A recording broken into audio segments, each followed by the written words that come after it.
Hello my dear students, how are you all?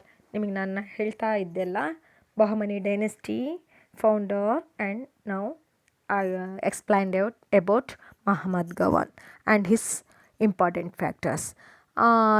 Last class I given homework about the who was Muhammad Gawan, what are the important factors of Muhammad Gawan.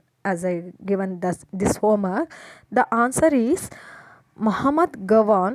Basically, he was a Persian, worked as a prime minister in the region of Sultanate Muhammad Shah III.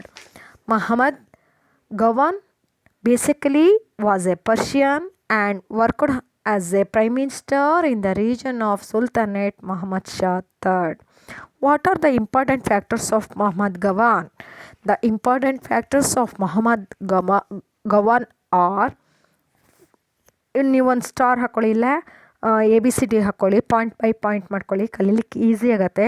ಸೋಷಲಲ್ಲಿ ಯಾವಾಗಲೂ point by point ಬರ್ಕೊಳ್ಳಿ, ಕಲೀಲಿಕ್ಕೆ easy ಆಗುತ್ತೆ. Muhammad Gawan captured Hubballi, Belagavi and Goa from Vijayanagara Empire. Second, administration was according to Islamic law. Third, he encouraged revenue and postal services. Fourth, he fixed taxes on basis of land fertility. Fertility ಅಂದರೆ ಫಲವತ್ತತೆ, ಅದು ಎಷ್ಟು ಬೆಳೆ ಕೊಡುತ್ತೆ, ಎಷ್ಟು ಇದಿರಂತೆ.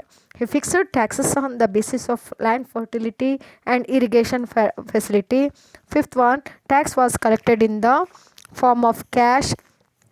Sixth, he removed taxes which were annoying the people. Muhammad Gawan himself, he was a philosopher. He founded Madrasa or University, ORR, in Bidar. He founded Madrasa or University in Bidar. He encouraged Islamic religion and legal education.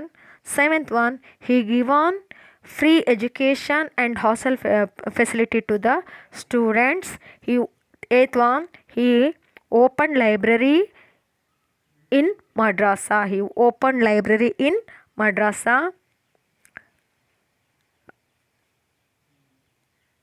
ಇಷ್ಟು ಅವನ factors, important factors of Mohammed Gawan. Next ನೋಡೋದಾರೆ, ನಿಮಗಲ್ಲಿ ಹೇಳಿದ್ದೀನಲ್ಲ ಮಕ್ಕಳ, ಇಷ್ಟು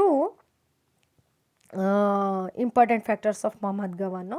next continuation class ನಾವು ತಗೊಂಡ್ರೆ cultural contributions of ಮೊಹಮ್ಮನಿ ಸುಲ್ತಾನ್ಸ್. ಕಲ್ಚರಲ್ ಕಾಂಟ್ರಿಬ್ಯೂಷನ್ಸ್ ಇವರು ನಿಮಗೆ ಹೇಳಿದ್ದೀನಿ. ಎಲ್ಲ ಇದರಲ್ಲಿ ಇಂಪಾರ್ಟೆಂಟ್ ಯಾರಿದ್ರು, ತಾಜುನ್ ಫಿರೋಜ್ ಶಾ ಆ್ಯಂಡ್ ಮೊಹಮ್ಮದ್ ಗವಾನ್. ಇಲ್ಲಿ ಇಂಪಾರ್ಟೆಂಟ್ ಫ್ಯಾಕ್ಟರ್ಸ್ ನಾವು ತಗೊಂಡು ಇಂಪಾರ್ಟೆಂಟ್ ಲೀಡರ್ಸ್ ಅಂತ ತೊಗೊಂಡಾಗ ಇವ್ರು ಏನು ಮಾಡಿದರು, ಇವರು ಎಜುಕೇಷನಿಗೆ ಇಂಪಾರ್ಟೆನ್ಸ್ ಕೊಟ್ಟರು. ಇವ್ರು ಏನು ಮಾಡಿದರು, ಎಜುಕೇಷನಿಗೆ ಇಂಪಾರ್ಟೆನ್ಸ್ ಕೊಟ್ಟರು.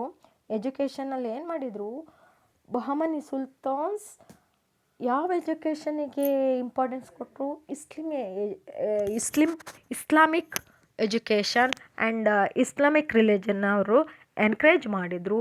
ಎಲ್ಲ ಕಡೆ ಸ್ಪ್ರೆಡ್ ಆಗೋ ರೀತಿ ನೋಡಿಕೊಂಡ್ರು. ಅದಕ್ಕೋಸ್ಕರ ಏನು ಮಾಡಿದರು, ಅವರು ತಮ್ಮ ಆಸ್ಥಾನದಲ್ಲಿ, ಕೋರ್ಟಲ್ಲಿ ಎಷ್ಟೋ ಉರ್ದು ಕವಿಗಳಿಗೆ ಅವರು ಆಶ್ರಯದಾತರಾಗಿದ್ದರು. ಅಷ್ಟೇ ಅಲ್ಲ, ಏನು ಇವನು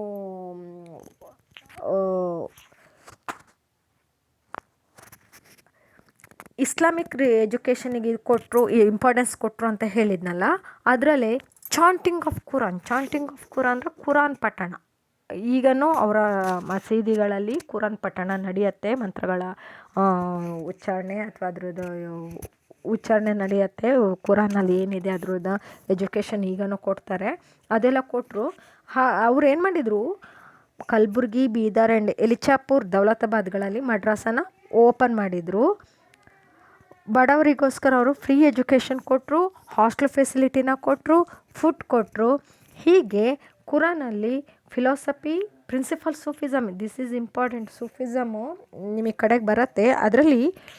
ಅದರಿಂದ ಇಂಪಾರ್ಟೆನ್ಸ್ ಏನಿತ್ತು, ತತ್ವಗಳೇನಿತ್ತು ಅದನ್ನು ಹೇಳಲಿಕ್ಕೆ ಶುರು ಮಾಡಿದರು.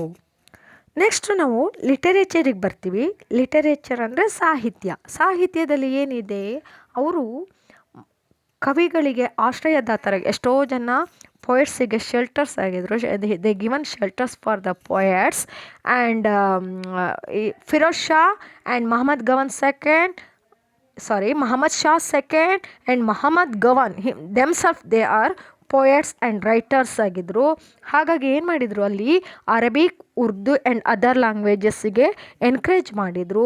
ಕೆಲವು ಗ್ರಂಥಗಳನ್ನ ಅವರು ಅರಬಿಕ್ ಲ್ಯಾಂಗ್ವೇಜಲ್ಲಿ ಮತ್ತು ಉರ್ದು ಲ್ಯಾಂಗ್ವೇಜಲ್ಲೇ ಬರೀತಾರೆ. ಆಮೇಲೆ ಇಲ್ಲಿ ಹಿಂದಿ ಮಿಶ್ರಿತ ಉರ್ದು ಭಾಷೆನ ಅವರು ಬೆಳವಣಿಗೆ ಮಾಡ್ತಾರೆ. ಇದಕ್ಕೆ ಅವ್ರು ಏನಂತಾರೆ, ದಖನಿ ಭಾಷೆ ಆರ್ ದಖನಿ ಲ್ಯಾಂಗ್ವೇಜ್ ಅಂತ ಕರೀತಾರೆ. ಇದು ಕಡೆಗೆ ಈ ದಖನಿ ಲ್ಯಾಂಗ್ವೇಜು ಭಾರತದಲ್ಲಿ ಉರ್ದು ಭಾಷೆ ಬೆಳವಣಿಗೆಗೆ ಸಹಾಯವಾಗತ್ತೆ. ಇದು reason for the development of Urdu language in India. This is Dakhani language what Dakhani system introduces the Urdu language in India. ಇದು ಇಲ್ಲಿ ನಾನು ನಿಮಗೆ ಅಂಡರ್ಲೈನ್ ಹಾಕಿದ್ದೀನಿ ನೋಡಿ. Dakhani later development is developed as Urdu language. ಇದು ಇವರ ವಾಸ್ತುಶಿಲ್ಪ. ಅರ್ಥ ಆಯ್ತಾ? ಇವರು ಏನು ಮಾಡಿದರು, ಮೊಹಮ್ಮದ್ ಶಾ ಕಾಲದಲ್ಲಿರ್ಬೋದು, ತಾಜುದ್ದೀನ್ ಕಾಲದಲ್ಲಿರ್ಬೋದು, during the administration of Mohammed Gawan ಇರ್ಬೋದು, they given shelters to so many poets, that also Arabic and Urdu poets, and Sufi saint Bande Nawaz was sheltered in his court. They written so many epics in the Arabic languages and Urdu languages. They introduced Dakhani language. Later it helps to develop the Urdu language in India. These are the literature contributions of Bahmani dynasty. Then sculpture as I told you, ವಾಸ್ತುಶಿಲ್ಪ. ಈ ವಾಸ್ತುಶಿಲ್ಪ ಅಂದರೆ ನಾವಿಲ್ಲಿ ಕಟ್ಟಡಗಳನ್ನ ನೋಡಬೇಕಾಗತ್ತೆ. ನೋಡಿ ಇಲ್ಲಿ ಇದು fort ಅಂದರೆ ಬೀದರ್ನ ಕೋಟೆ, ಆಮೇಲೆ ಜಮ್ಮ ಮಸೀದಿ, ಇದೆಲ್ಲ ನೋಡಿ ಇದು ಪ್ಯೂರ್ ಇಸ್ಲಾಮಿಕ್ ಸ್ಟೈಲಲ್ಲೇನಿಲ್ಲ. ಇದನ್ನು ನಾವು ಇಂಡೋ ಇಸ್ಲಾಮಿಕ್ ಸ್ಟೈಲ್ ಅಂತ ಕರಿತೀವಿ. ಇಂಡೋ ಇಸ್ಲಾಮಿಕ್ ಸ್ಟೈಲ್ ಅಂದರೆ ಭಾರತದ ಮೂಲತಃ ಉಪಯೋಗಿಸ್ಕೊಂಡು ತಮ್ಮ ಮುಸ್ಲಿಂ ಧರ್ಮದ ಪ್ರಕಾರನೂ ಕಟ್ಟಿದ್ದಾರೆ. ಅದಕ್ಕೆ ನಾವೇನಂತ ಕರಿತೀವಿ, Indo Islamic style. It is familiar as Dakhani style also. It is also familiar as Dakhani style. The contribution of Bahmani is Jamia Masjid in Kalburgi. Kalburgiyalliruva Jamia Masjid. See, this is, are you seen here in the picture? Jamia Mosque of Kalburgi.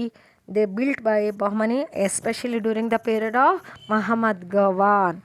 See, Jamia Masjid and Bahman Shah built it. The meeting hall with the small dome is the major attraction here. ಇಲ್ಲಿ ನಿನ್ನೆ ಜಮಿಯಾ ಮಸೀದಿಲಿ ಅವರು ತಮ್ಮ ಧರ್ಮದ ಬಗ್ಗೆ ಇರ್ಬೋದು, ತಮ್ಮ administration ಬಗ್ಗೆ ಇರ್ಬೋದು, ಅಥವಾ ಏನಾದ್ರು ಡಿಸ್ಕಷನ್ ಇದ್ದಾಗ, ಚರ್ಚೆಗಳಿದ್ದಾಗ ಮಾಡೋಕ್ಕೆ ಎಲ್ಲ ಲೀಡರ್ಸ್, ಎಲ್ಲ ಪಂಥದ ಲೀಡರ್ಗಳು, ಎಲ್ಲ ಧರ್ಮದ ಲೀಡರ್ಗಳು ಕೂತು ರಾಜನ ಜೊತೆ ಚರ್ಚೆ ಮಾಡೋಕ್ಕೆ ಒಂದು ದರ್ಬಾರ್ ಹಾಲು, ಮೀಟಿಂಗ್ ಹಾಲು ಇರತ್ತೆ. ಆಮೇಲೆ ಮೇಲ್ಗಡೆ ಡೂಮ್ ಅಂದರೆ ಗೋಪುರ ರೀತಿಯ ಸ್ಟ್ರಕ್ಚರ್ಸ್ ಕಾಣ್ಬೋದು. ಇದು ಜಮಿಯಾ ಮಸ್ಕ್ಯೂ ಆಫ್ ಕಲಬುರ್ಗಿ. ಇಲ್ಲಿ ಕಾಣೋದು ನೋಡಿ ಬಂಡೆ ನವಾಜ್ನ ಸಮಾಧಿ. This is the tomb of Bande Nawaz. It is also in the Indo Islamic style or Dakhani style. Next Bidar Solakhamba mosque. ಇನ್ನು ನೋಡಿ, ಬೀದರಲ್ಲಿ ಒಂದು ಸೋಲಕಂಬ ಮಾಸ್ಕ್ಯೂ ಇದೆ. ಬೀದರಲ್ಲಿರುವಂತಹ ಒಂದು ಸಮಾಧಿಗೆ ಸೋಲಕಂಬ ಮಾಸ್ಕ್ಯೂ ಅಂತ. It is beautiful place in the fort are famous. These buildings are decorated and have carve wooden crafts on them. 12 tombs of Astur near Bidar also famous. ಏನೇನಿರ್ತಾರೆ, ಒಂದು question ಇದೆ, ವೇರಿ ಸೋಲಕಂಬ ಮಾಸ್ಕ್ಯೂ ಅಂತ. Solakhamba mosque is there in the Bidar. ಇದು beautiful palace, beautiful ಮತ್ತು attractive palace ಇದು. ಇಲ್ಲಿ ಅದ್ರ ಸುತ್ತಮುತ್ತ 12 ಕೋಟೆಗಳು ನಾವು ಕಾಣ್ತೀವಿ. These builds are decorated and have carved wooden crafts on them.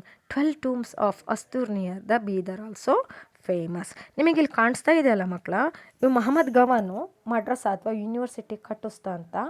This is the university which built by Mohammed Gawan. This is the university which built by Mohammed Gawan.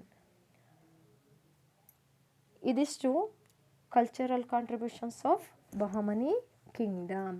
ನೋಡಿ, ಈ ಮಹಮ್ಮದ್ ಗವಾನು ನಿಮಗೆ ಇದ್ರ Mohammed Gawan this madrasa built by Mohammed Gawan ಅಂತ ಹೇಳಿದೆ ಅಲ್ಲ, madrasa or university, this is built by Mohammed Gawan.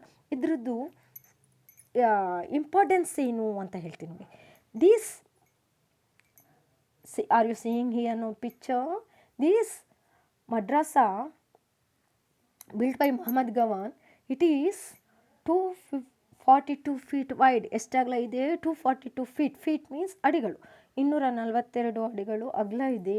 222 feet long and 56 feet height and 3 stored building. ನೋಡಿ, ಆಗನೇ ಮಡ್ರಸ ಎಷ್ಟು ಇತ್ತು ಅಂದರೆ 242 ಅಡಿ ಅಗಲ, 222 ಉದ್ದ, 56 ಅಡಿ ಎತ್ತರ ಮತ್ತು 3 ಅಂತಸ್ತಿನ building.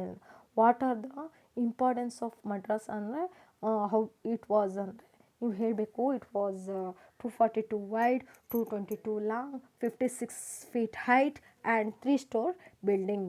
The building which more than 5 centuries and old appearance to declaring its glory. ಏನು ಹೇಳ್ತಾರೆ, 5 ಶತಮಾನಗಳಾದ್ರೂ ಅದು ತನ್ನ ವೈಭವತೆಯನ್ನು ಮೆರೆದಿದೆ ಅಂತ ಹೇಳ್ತಾರೆ. ಇದಿಷ್ಟು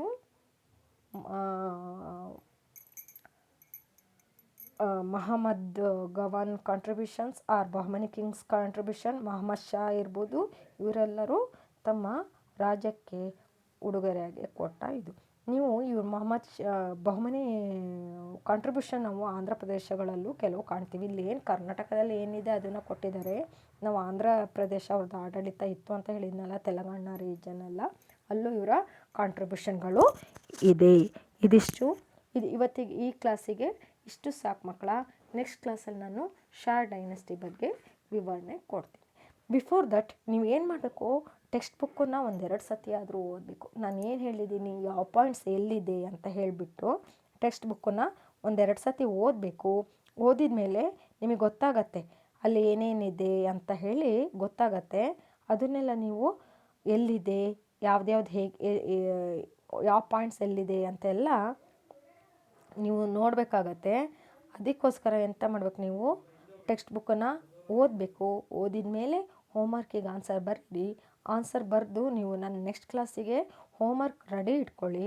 ರೆಡಿ ಇಟ್ಕೊಂಡಾಗ ನಿಮ್ಮ ಆನ್ಸರು ನನ್ನ ಆನ್ಸರನ್ನು ರೆಫರ್ ಮಾಡಿ, ಎಲ್ಲಿ ಏನು ಪಾಯಿಂಟ್ಸ್ ಕಮ್ಮಿ ಆಗಿದೆ, ಯಾವ ಪಾಯಿಂಟ್ಸ್ ಜಾಸ್ತಿ ಆಗಿದೆ ನೀವು ಕಾಲ್ ಮಾಡಿ ಹೇಳಿ. ನಿಮಗೇನಾದ್ರು ಡೌಟ್ಸ್ ಇದ್ದರೆ ನಾನು ನಿಮಗೆ ಕ್ಲಿಯರ್ ಮಾಡ್ತೀನಿ.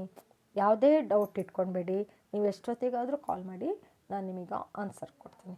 ಓಕೆನಾ children? Okay. But text book ಓದೋದು ಮರಿಬೇಡಿ. ಹೋಮ್ವರ್ಕ್ ನೀಟಾಗಿ ಮಾಡಿ. ನನಗೆ ಯಾವಾಗ ಫೋಟೋ ಹಾಕಬೇಕು ಅಂತ ಹೇಳ್ತೀನಿ. ಆಮೇಲೆ ನಾನು ಫಸ್ಟ್ ಲೆಸನ್ನಿಂದು ಕೆಲವು ಕ್ವಶನಿಗೆ UT ಮಾಡೋಣ ಅಂತ ಯೋಚನೆ ಮಾಡಿದ್ದೀನಿ ಮಕ್ಕಳ. ರೆಡಿ ಇರಿ, ನಾನು ನಮ್ಮ ಗುರುಜಿ ಹತ್ರ ಕೇಳಿಬಿಟ್ಟು ನಿಮಗೆ ಅದ್ರ ಬಗ್ಗೆ ಇನ್ಫಾರ್ಮೇಷನ್ ಕೊಡ್ತೀನಿ. ಓಕೆನಾ? Do the homework.